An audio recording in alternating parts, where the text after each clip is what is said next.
All right. Well, Shane, we're going to take a look at the state rankings. Obviously, there were some good games across all the teams here that we had. Man, you take a look at 1A, GCMS throttled Fisher in a big game there. Both teams came in with 4-0 marks, but that definitely was not much of a game. Yeah, not much to say there.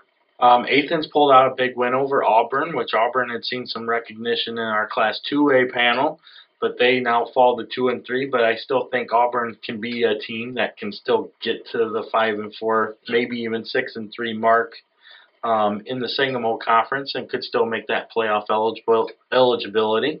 Obviously, Lena Winslow with their big loss to EPC and a big rivalry matchup there.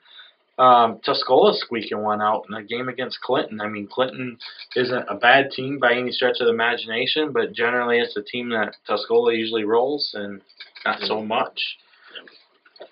Princeville, quietly winning. Yes, moving to 5-0. Not quietly, but not many people are talking about it.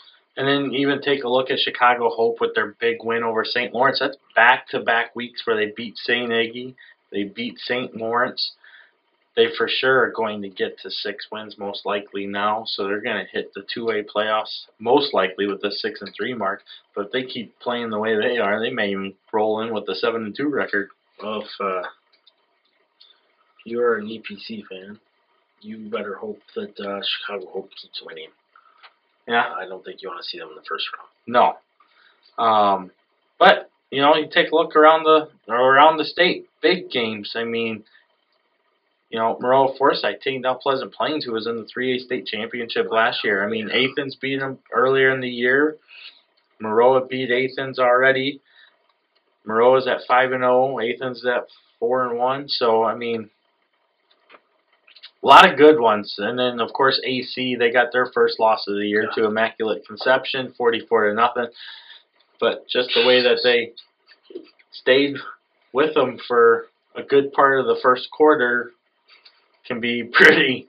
I know that sounds terrible, but that's a big deal. It is a big deal. Because that tells me Aurora Christian can do some damage in the 1A playoffs if fully healthy. They lost a few players in the game. But if they had played Immaculate Conception to like a 28-26 game, yeah, that would have been scary. That would have been a bad deal. Yeah, we'll see what happens. All right, so we're going to bring you up with our Class 1A and Class 2A state rankings, along with our NUIC Power 5, which we should see some shake-up there. Shane, I'll take the lead in Class 1A, where I have GCMS still sitting at number 1. They've been my number 1 team all year, followed with Aurora Christian, which is kind of funny. I move them up even though they lose. I moved them up to the number 2 spot, but honestly, they're right there. Yeah. Athens is my number 3 team. I dropped Lena Winslow down to number 4 after their loss to EPC. Ottawa Marquette got that forfeit win over Our Lady of the Sacred Heart, moving to 8-man. So Ottawa Marquette still remains undefeated. At number 6, I have Tuscola. Number 7 is Princeville. Number 8 is Argento Oriana, and number 9 is Milledgeville, and at number 10, the Forest and Cardinals. Again. Outside the top 10 in the NUIC, at number 11, I have the Dakota Indians. Nice, Kyle. My top team is GCMS, now like you. Also like you, moved Aurora Christian up after that throttling they take, but the fact that it wasn't 100-0 tells me more about Aurora Christian than what I care to know about them. Athens, my number 3 team, followed by Lena Winslow, the number 4 team, after they lost EPC. Number 5, I like Tuscola, followed by Ottawa Marquette after that close 1-0 victory. Oh, wait, that was a forfeit. My number 7 team would be Princeville, followed by Argenta at 8. 9 would be Milledgeville, still keeping Camp Point Central in the top 10 at number 10 after their loss. I like Forest at 11 and Dakota at 12. Very good. So that's going to take our panel Class 1A to Number 1 is GCMS. They're 5-0 after they beat Fisher 56-0. Number 2 is Aurora Christian at 4-1 after their 44-0 loss to IC. At number 3 is Athens as they come in with a 4-1 mark after they beat Auburn 27-7. Coming in at number 4 are the Lena Winslow Panthers with their 4-1 mark after they lost that tight one to EPC, who is ranked number 8 in our 2A poll, number 6 in the AP poll, 20-14. Number 5 is Ottawa Marquette as they improved to 5-0 with the forfeit win over Our Lady of the Sacred Heart. Number 6, Tuscola is 4-1. They pulled out that squeaker with Clinton 20-11. At number 7, I have Princeville, who is still 5-0. With their 42-6 win over Anawan Wethersfield. Man, what a drop for AW. What a year that makes, huh? Yeah. Number 8, I still like Argento Oriana as they beat Decatur Lutheran 44-8. Coming in at number 9 for us, our panel is Milledgeville as they improved to 5-0 with their 20-14 win over Orangeville.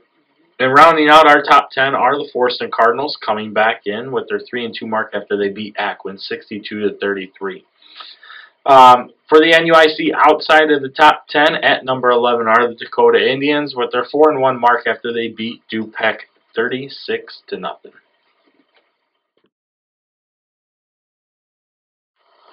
So we're going to cross over into our 2A state rankings. And at number 1, I have Maroa Forsyth. At number 2 is Orion. At number 3, I have St. Teresa. At number 4 is Sterling Newman. At number 5, Chicago Hope. At number 6, I move up the EPC Wildcats with their big win over Lena Winslow. Number 7, I have Carthage Illini West. At number 8 is Bismarck Henning. I kind of leapfrogged EPC above those two because of that big win, bigger win against better competition. Number 9, Pana. At number 10, I have Tri-Valley. Very well, Kyle. Can't go wrong there. My number 1 team, like they've been all year, falls at Maroa Forsyth. Number 2 would be Orion, followed by St. Teresa at 3. After St. Teresa, I have Sterling Newman at 4, Chicago Hope at 5, Bismarck Henning at 6, Carthage Illini West at 7, the EPC Wildcats in at number 8, followed by Payne at 9, and Tri-Valley at 10. So that's going to take our panel state ranking for Class 2A. Number 1, where they still sit, the Maroa Forsyth Trojans 5-0 with their 49-7 win over Pleasant Plains. At number 2 is Orion, who's also 5-0 after they beat Princeton 28-7. Number 3, St. Teresa is 5-0 after they beat Moweaqua Central A&M 63-27. Number 4 are the Sterling Newman Comets as they are 4-1 after they beat our number 11 Rockridge 42-0. Number 5, Chicago Hope is at 4-1 after they beat St. Lawrence 27-26. Number 6, Carthage Illini West improves to 5-0 with their 60-22 win over Cuba North Fulton earlier today. And at number 7 are the EPC Wildcats as they improved to 5-0 with the big win over Lena Winslow 20-14, who was previously ranked number 1 in Class 1A both in our poll and in the AP poll. Let's see, number 8 is Bismarck Henning as they moved to 5-0 after beating Westville 40-18. How about Westville, Shane? Yeah, what a fall. Quarterfinals last year to 0-5 to start 2018. I have a long memory. I don't feel bad for them. Number 9 is Pana as they improved to 4-1 with their 41-13 win over Staunton. And coming back into our top 10 for the panel is Tri-Valley with a 3-2 record after they beat Leroy 27-0.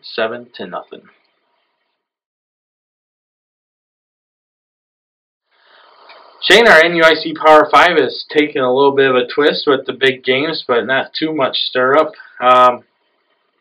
I'll go ahead and start here at number 1. I have the EPC Wildcats now with the big win over Lena Winslow. In my opinion, they deserve that top spot. Falling to number 2, and yes, they're still at number 2 because I still see them beating every team on the list below them, are the Lena Winslow Panthers. Number 3, I have the Milledgeville Missiles. They remain at number 3 with their close win over Orangeville, moving them to 5-0. Number 4, the Forston Cardinals. They improved to 3-2. And at number 5, Dakotas, they improved to 4-1. Nice, Kyle. For the second straight week, we have the same Power 5. I like EPC at 1, followed by Lena Winslow at 2, Milledgeville at 3rd, Forcing over Dakota at 4 and 5. Very good. And that's going to make our panel Power 5 the exact same.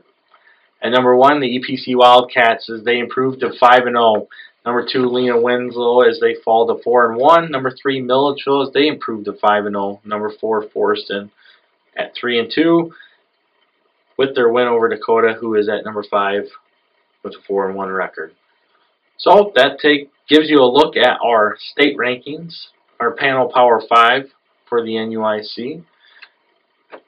Once again, should be some good games. I don't see where it's going to affect our Power 5 panel moving forward, at least through week 6. If something happens to one of these 5 teams, that we need to change this going into next week, there's issues. Yes, I agree. So, as always, root for the NUIC.